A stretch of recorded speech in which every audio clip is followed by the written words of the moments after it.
Hello everyone, my name is Raphael. Today I want to share my project called Hamster Energy. First, I put some of my hamster's favorite food near the wheel.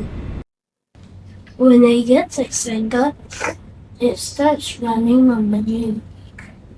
As the hamster runs, it creates kinetic energy, which is the energy of movement. The spinning wheel turns a motor. The motor then charges a rechargeable battery. The battery stores the electricity and powers an LED light. The LED lights not just for decoration. It lights up the path and helps guide my hamster back to its bedroom when it gets dark.